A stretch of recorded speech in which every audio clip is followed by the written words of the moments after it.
All right. Good morning and welcome back to the Outer Circle Inner Stillness podcast, YouTube channel, and discussion group.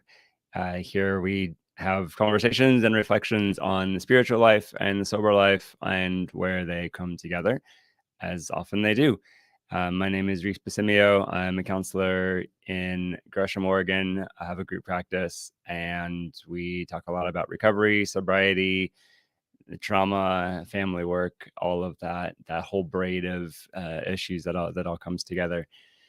And as of the day we are recording this, it is very nearly a Happy New Year. That's coming up in a couple of days. So with a new year, for some people, that's a really meaningful date. It's a time to make resolutions, start things over. I heard a couple of people talking about, okay, I'm gonna drink and smoke for a couple more days, and then I'm gonna quit. I'm gonna quit. I'm gonna quit. I'm gonna quit. And this will be my year. And it's a handy tool. It's a convenient marker for people for whom milestone dates are very significant. This certainly is one. So with that, I am sort of jumping on the bandwagon and starting off this series as well. My resolution, and it just happens to time out this way. I am making the resolution to be podcasting, recording more regularly, talking more about the sobriety work and the sober way of life. And as it happens, this episode is coming out just short of New Year's. So here we go. I'm I'm on the resolution bandwagon. But with that, though, as it happens, the first item I wanted to talk about has to do with vision and goals. So uh, that's what we're talking about. Talking about tips for the sober way of life. This isn't an academic class. It's not a meeting. It's not counseling advice. Though I am a counselor and I am speaking very much from that perspective and from that world. But but looking at on a very practical level, what does it take to be a sober person? What does it take to sustain not just abstinence from alcohol, cannabis, pornography, whatever it is, but how do I become a sober person? How do I live as a sober person? What does that life look like? So that's what the theme of these few conversations will be. So sobriety tip number one of the day: uh, know your vision. Now let's unpack that a little bit. So so we often in the counseling world will talk about goals. We'll talk about short, medium, and long-term goals. Sometimes I hear people talk about goals versus values. So let's unpack a little bit of that. So maybe goals versus values is a good place to start. So setting goals is valuable, and we'll often use the rubric SMART, and I say SMART with a silent P. So the silent P would be for positive, positive as in additive, as something you're adding. It might be a very good thing to stop drinking or smoking, but that's grammatically negative in that you're removing something from your life. Very good thing to do. But we'd say a positive thing would be like, now I want to go back to school. Now I want to get a job. Now I want to write this book. Now I want to begin martial arts training or something. I want to, stop the hustle on the streets, and I want to go back to church. Whatever it is. But it's that idea of I'm adding something into my life. The SMART rubric would say a good goal is very specific. So rather than saying like I want to get in shape, you might say, well, I specifically want to build muscle, or I specifically want to lose weight, or I specifically want to improve circulation. So specific like that. Measurable things. So saying I want to be happier, it's a nice thing. It's one of those positive things, but how do you measure that? You can't measure that. So it'd be better to say things like, here's things that I want to do that I believe are good for me. Like I want to play more games with my kids. I want to work in my garden more often. Things that I know that I enjoy. Measure your participation in those. Um, uh, SMA attainable. You want to make sure you can actually do it, and that it's within the scope of your life. Ours is for relevancy, You got to consider, who are you doing this for? Are you doing it because you're in trouble with somebody?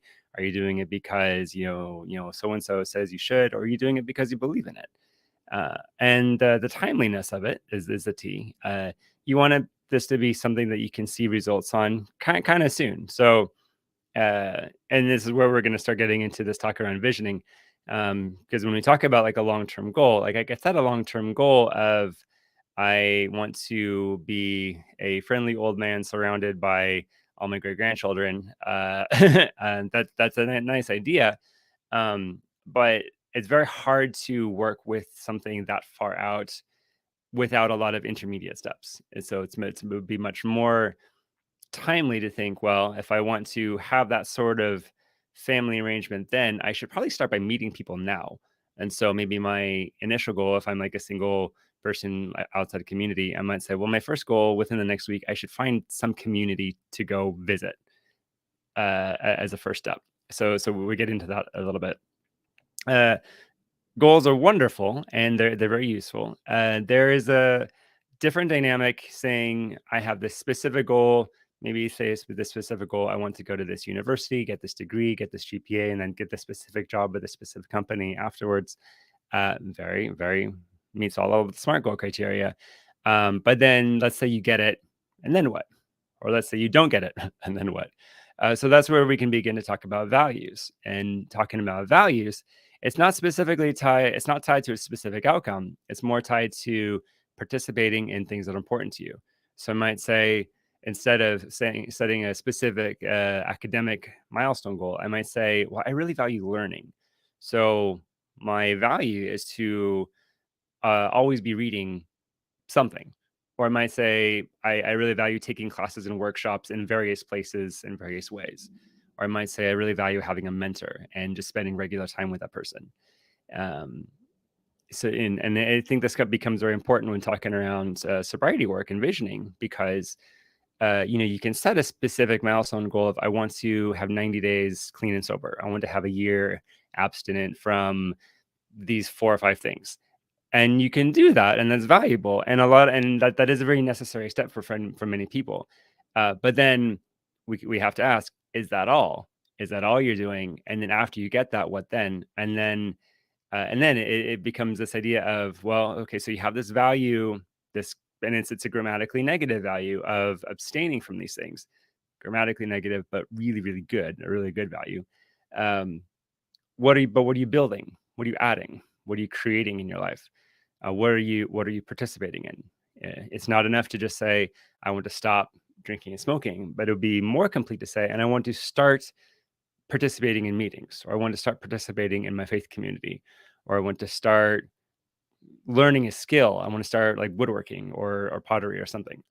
um, and so you need that full combination of, there's some things I want to leave behind, there's some things I want to pick up, and there's things that I want to pick up. The success in those isn't tied to a specific achievement necessarily, as much as maybe a regular practice. Take something like mindfulness, for example. We talk about mindfulness meditation or prayer as very, very commonly valued disciplines in this work. But when have you mindfulness enough? When have you mastered prayer? And the answer is, like, you never do. But you keep practicing, and you kind of know you're succeeding by the regularity with which you hold to the practice. So having having a value and practicing the value becomes the success, and you can succeed in very, very small increments. This becomes especially true in Orthodox Christianity, when we're teaching people how to do a prayer rule. Oftentimes we'll say something like, just do the Trisagion prayers, and like, or just do the Our Father once or twice a day. Um, Very, very small, very, very small increments, very, very easy to attain. Well, theoretically easy to attain. Those are not very long prayers. And the idea is that you do it every day. And the work becomes to do it every day and to succeed at doing this very little bit every day. And at some point you become ready to do a little bit more. But that can be this longer process. The increasing the amount is that's the part that can take a long time. What can start right away, though, is you do the practice every day, right away, whatever it is. Whether it's I do this very short prayer, I do a very short meditation, I do just like 5 minutes of silence. Uh, these really short, really easy to attain things that you do every day become really important. So, so there's a little bit of a difference between having a specific milestone goal and having these core lifestyle values that becomes really important, and the shape and the flavor of your life changes depending on how you do these things. So so here's where we get into talking around vision. As we're talking about values, what's important to you, it is very important to be able to think in the short, medium, and long term range. So when I okay, so when talking around vision and goals, it'd be like where I am at geographically right now. I'm in Gresham, Oregon. That's just east of Portland, Oregon. If I look east, there's the mighty majestic Mount Hood. It's beautiful, stately. Today it's covered in cloud, and there's probably snow on top of it. But if I go west long enough, I get to the Pacific Ocean. So opposite directions. So for me, having an idea of vision would be saying I want to go to the mountain versus I want to go to the ocean, um, or vice versa. I'm going to go to the mountain today. Uh, and so by saying that, by saying I want to go east to the mountain, I'm automatically implying very directly I'm not going west to the ocean, and that's part of the function of vision. If I say I want to be a sober person, that is very much the opposite of saying I want to be an addicted person. And there's a lot of fun we could have with like terms and talking about what we're talking about there.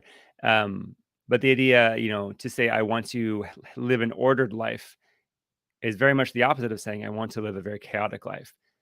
Saying I want to live the direction of I value family, I value community, I value togetherness is very much the opposite of saying I'm seeking my own personal individual pleasures at the expense of relationships, which often happens in the course of acting out. Um, so and you get a lot of people who start to realize in my acting out cycle, I'm very isolated. I don't have relationships. I don't have. I might have sex. I might have touch. I might have these encounters with people, but I'm not truly connecting with them. I'm not truly attaching.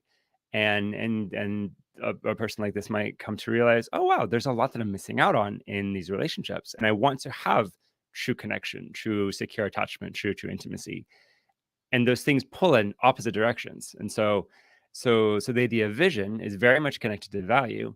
You have to know what you value, and what you value on a very big level, not just what's important that I get done today, although that becomes important. But what is important that I get done in my life? What is important? What is important for me to experience, to have, to connect with in my life? Um, and yeah, that becomes your choice of am I going to the mountain or am I going to the ocean? Uh, so when we're thinking in terms, actually, if we're going to go all the way to the end and think, well, what kind of old person do I want to be? What's the legacy that I want to leave? That's a very essential step. Also, thinking not just like how do I want to live, but how do I want to be remembered? Thinking beyond the scope of your life is extremely important. It's the step of considering your death, considering your end, considering how you will leave life, what you will leave behind. That's a very essential, very big component of this visioning and goal work. Uh, and there's some challenges with there sometimes because when we're very caught up in the moment, it can be hard to think that far. But it is very important to work there. And um, we'll at some point come back to talking around how to develop those ideas. But with all that to say, so if the biggest sort of goal thinking is legacy, how do I want to be remembered? What echoes do I want to send through eternity? Uh, that that's very big scale, very necessary. That definitely sets you on trajectory and starts to shape your life.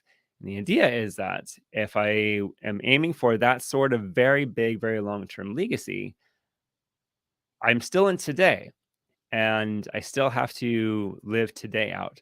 And so in our travel metaphor, what I want to do is I want to get to Mount Hood in the east, uh, I have to start by, you know, I'm at this intersection at, Fifth and Hood. I have to choose, do I go right or left? Gandalf, which way to Mordor? Go left. Uh, every journey begins with the first step. So I have to step off the curb, step over the rock that's right in front of me, but in the direction of my long-term goal. And so here's where we really need to be cognizant of what are the short, medium, and long-term goals. So long term, I want to go to Mount Hood. I want to be a sober person. I want to leave this kind of legacy. Great. That's going to be very big, and very hard to work with because it is so big, because it is so far away.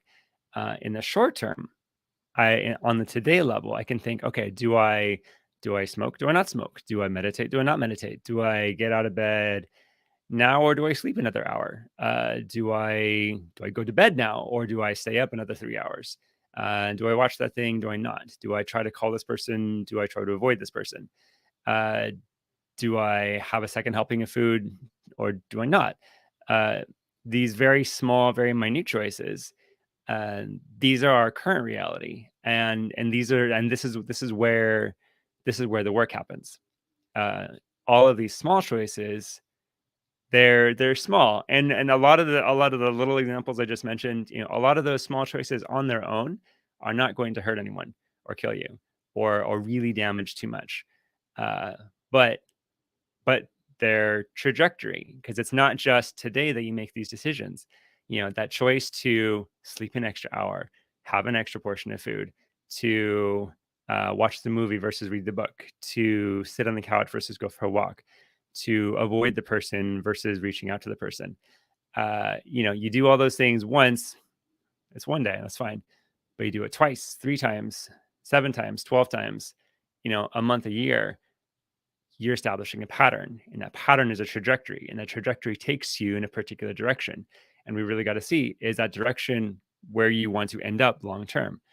So in the individual moments when you're having to make choices, you really need to remember, well, what is the long term direction? And these little moments that I'm doing, are they taking me more toward this bigger thing that I want, or not? It's this question of, what do I want now versus what do I want most? And this also becomes very important because in the course of our work, in the course of trying to remain clean and sober people, being very present, that's hard. It's hard work. Life is hard in general because the world is broken and very stressful. And trying to go through the world as a sober person is really hard. It's really hard to say no to yourself. When you really want to drink or to smoke or to act out sexually or to overeat or something, it's really hard to say no to yourself or to control yourself.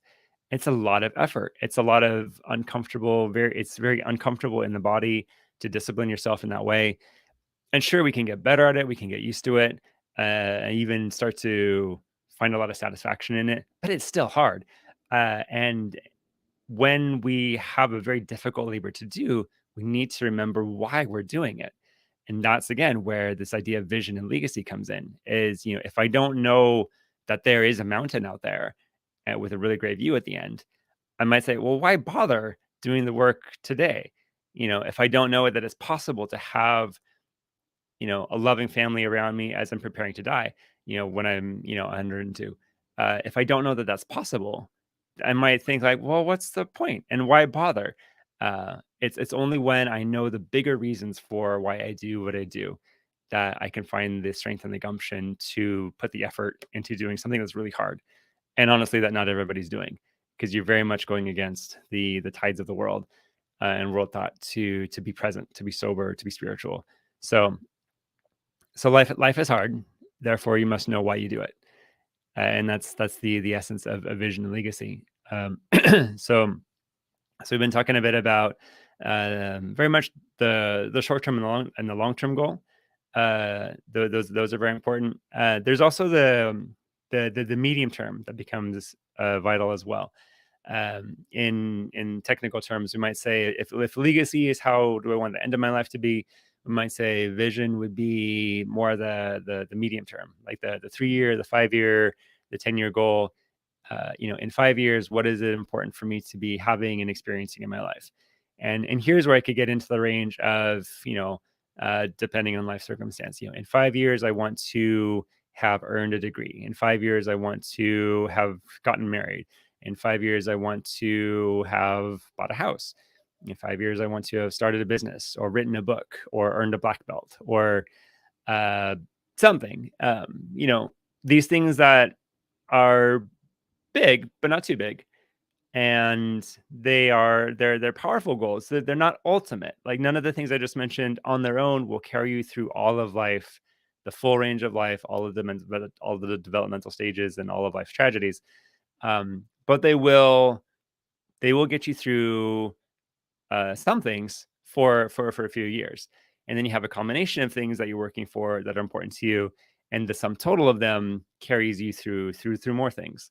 So having vision for where do I want to be in 10 years, where in or 5 years, or even since we're having this discussion right around New Year's, having a 1 year resolve to say, okay, in the next year, what is important for me to accomplish or to achieve or to learn or to do, and that's getting back to that timely aspect of the SMART goals is, it's kind of it's hard to set goals for when you're 90 and when you're in your 20s, 30s, and 40s. But you can set goals for the next year. You could say, I want to set this fitness goal. I want to be able to like bench press my body weight or something. Or you can set a goal of like I want to read 12 books, 12 novels or something. Or I want to join a softball team or something. I want to sometime in the next year. I want to get myself into an undergrad prep program or something. Um, you know, you can do things like that. You can set these bigger goals that again are not ultimate in and of themselves, but they are shaping and they are ordering at least for the next few months, for the next few years, and those are really vital. So all that to say, so in talking around how does one achieve the sober life, how does one sustain it, or as a sober person, how does one live? I would say a sober person lives with vision. They live in the present toward the future. Uh, not so much in the future that they're ignoring the present, not so idealistic that they don't attend to details, but also not so bogged down in the details that they become discouraged and forget why they are doing all of the things that they do. And these things that we do are very difficult. So we do need a reason for why we do them. So so with that, I'm going to post up on my Patreon page a reflection on visioning. It's a series of questions that start with something like, what is, today? What do you need to do to get ready for tomorrow? So very, very, very short term. But then, inching your way out to, yeah, when you're in your 90s, like in like how do you want to be then? It's a series of questions. Then I'm going to put it up on the Patreon page, patreon.com/outer circle. You're welcome to check it out, to use it, to reflect on it. And I would say talk with a mentor, a pastor, a counselor around how to do some visioning work and get a sense for what's important for you. And then we go from there. We live this life out. So that's our discussion for today. Thank you very much for joining me. I hope this has been beneficial and enriching for you. If it has been, please consider joining the community, this recovery community, at patreon.com/outer circle. You can become a Patreon, a supporter. Please also follow the podcast and the YouTube channel. Leave us likes and reviews, and tell all your friends. Share the show with someone who you think will benefit from it. I very much appreciate your listenership and you being with me today. And we will be back next week. Peace to you all.